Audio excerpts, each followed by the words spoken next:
కార్తీక్ పుట్టినరోజు కావటంతో ఇంట్లో ఉన్న వాళ్ళందరూ గుడికి వచ్చి కార్తీక దీపాలు వదలడానికి కోనేరు దగ్గరికి వెళ్తూ ఉంటారు. ఇంతలో జోష్న కూడా అక్కడికి వస్తూ ఉంటుంది. అది చూడగానే ఇంట్లో ఉన్న వాళ్ళందరూ అయితే ఒక్కసారిగా షాక్ అయిపోతూ ఉంటారు. ఇంతలో అక్కడ ఉన్న జోష్న అయితే మీరందరూ ఇక్కడికి వస్తారన్న విషయం నాకు తెలియదు. నేను దేవుడిని మొక్కుకోవడానికి ఇక్కడికి వచ్చాను. సరే నేను వెళ్ళిపోతున్నాను అని చెప్పేసి అయితే అక్కడి నుండి వెళ్ళిపోతూ ఉంటుంది. ఇంతలో అది చూసిన కార్తీక్ వాళ్ళ అమ్మ అయితే నువ్వెందుకు జోష్న ఇక్కడి నుండి వెళ్ళిపోవడం? నువ్వు దేవుడిని మొక్కుకోవడానికి వచ్చావు. నువ్వు మొక్కుకొని కార్తీక దీపాలు వెలిగించి ఇక్కడి నుండి వెళ్ళు.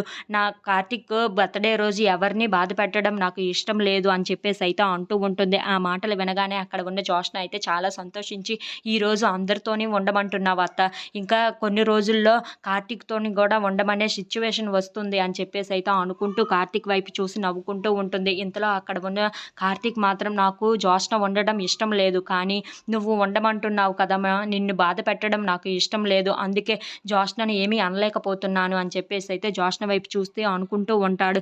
ఇంతలో అక్కడ ఉన్న జోష్న మాత్రం బావని ఎలాగైనా సరే నేను త్వరగానే దక్కించుకోవాలి అని చెప్పేసి అయితే చూస్తూ ఉంటుంది. ఇంతలో అక్కడ ఉన్న కార్తీక్ వాళ్ళ అమ్మ త్వరగా వెళ్ళి కార్తీక దీపాలను వెలిగించి చాలా భక్తితో మొక్కుకోండి అని చెప్పేసి అయితే అంటూ ఉంటుంది.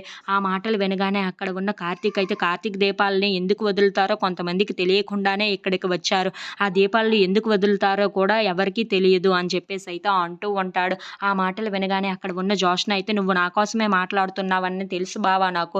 సరే నాకు తెలియదు, ఓకే, దీపకు తెలుసా? దీపకు తెలిస్తే ఒక్కసారి చెప్పమను అని చెప్పేసి అయితే అంటూ ఉంటుంది. ఇంతలో అక్కడ ఉన్న దీప కూడా మౌనంగా ఉండిపోతుంది. ఏంటి దీప అంత మౌనంగా ఉండిపోయావు? నాకు తెలియదని బావ హేళన చేస్తున్నాడు, నీకు కూడా తెలియదా? అన్ని విషయాలు తెలుసు అంటావు కదా మరి అని చెప్పేసి అయితే అంటూ ఉంటుంది. If you like this video please like, share and subscribe.